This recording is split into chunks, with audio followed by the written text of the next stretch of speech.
y'all ready to get mad at me again? Because today I am coming for the people who worship the word, the Bible.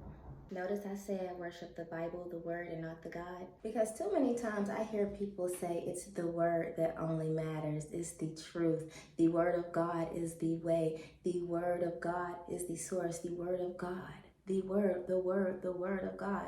What about the God? I don't really believe that a lot of you guys have come to realize that it is in fact the word, the religion that you are worshiping, the man-made book that you are worshiping, and not the God. And although the word that you worship says plain and clearly that those who believe in me, the God, not the word, but the God, shall be able to do far more greater works than he.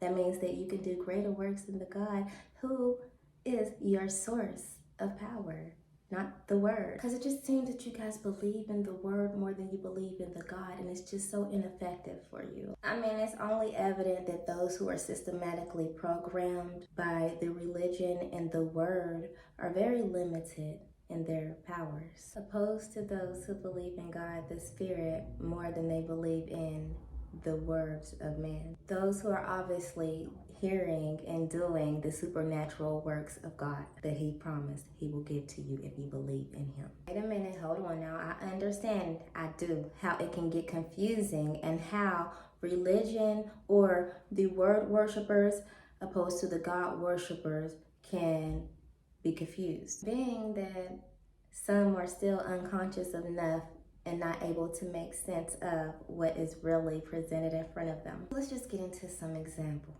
Okay, so have you guys ever wondered how in the Bible, the word before Christ in the BC days, how the people of God was able to connect with him directly, was able to communicate with angels directly, was able to do sacrifices, was able to do rituals, was able to hear from him in different ways. And even after Christ was born, the casting of demons, the multiplying of the bread, and all of the things that God gave Jesus and the disciples and anyone else who believed in the gifts and the supernatural works that was given. Think about it. Samson, he had hair that gave him strength and power.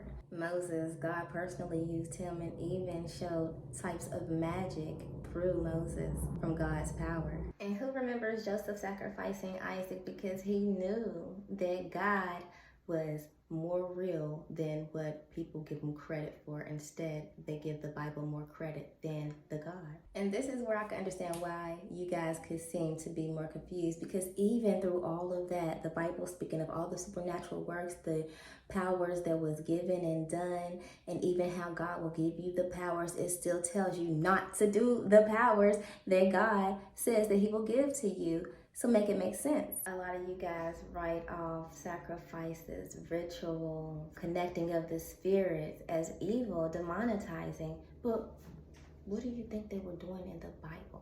So I get it. I get why the Bible will make those who are under the illusion so confused. That's because it seems that in the Bible there is a lack of clarifying what is acceptable in how you do your magic and the gifts that the God that you serve has bestowed upon you, to keep you limited so that they in fact can do what they know they are powerful in, and that is controlling through the word. So make sure that you are worshiping the God and not the word, because I don't know if you know it or not, and I hate to break it to you, but the word changes. God does not.